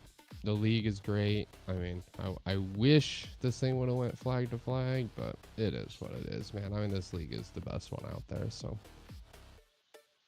All right, my friend. Well, thank you, Derek, for your time. And well, when we see you, we always love to see you. So we'll catch you next time that we do. All right. Hopefully, sometime soon. Thanks, guys. All right, thanks, sir. That was Derek Heitman, everybody. Your first place finisher for tonight, the Victory Lane gold medalist himself, and that is going to. I can't believe he hit you with a "What's up" the second he got in the booth. Yeah, what's up? I don't know. Let's just chill. What's up with you? You just beat everybody's tail for the last hour and a half, buddy. How's it been? Yeah. What's up with you? I didn't know what to say, But that was a heck of a race, Sheldon. How you feeling now? Well, I'll say things that we do have to note. Brandon Pastelacqua comes home 5th. Looks like he might be stretching that points gap. Not by much, though. Paul Hill ends up coming home P6, one spot behind him. So those two going to be neck and neck still coming into Watkins Glen next week. That's going to be interesting to keep your eyes on. Also got, new faces in the field. Didn't work out as well for Cat in the 94 machine, but it did work out really well until the pit mistake for Keegan Sabilo. That's going to be interesting to keep your eyes on here throughout the year. But Derek Heitman just absolutely walked him tonight. But I'm also really interested to see, though, like I've said, Evan C's been putting together some really good runs here. I'm curious to see how Watkins Glen goes, but it looks like they've really got something figured out with that mile and a half package, because each time we've been to a mile and a half, that 333 machine has been on kill from start to finish. You're right. It really has been, and it's been putting in numbers week over week over week, and we're going to get a chance to see that happen again. But next week, No, it's not a 1.5-mile track. It's Watkins Glen, my man. That's going to be a different. We're going to see some other names in the field move their way up, and some other specialties get displayed as we go over to a road course here. And I think, well, you know, the way that these guys have been driving so far, I for one am excited to see how that's going to play out.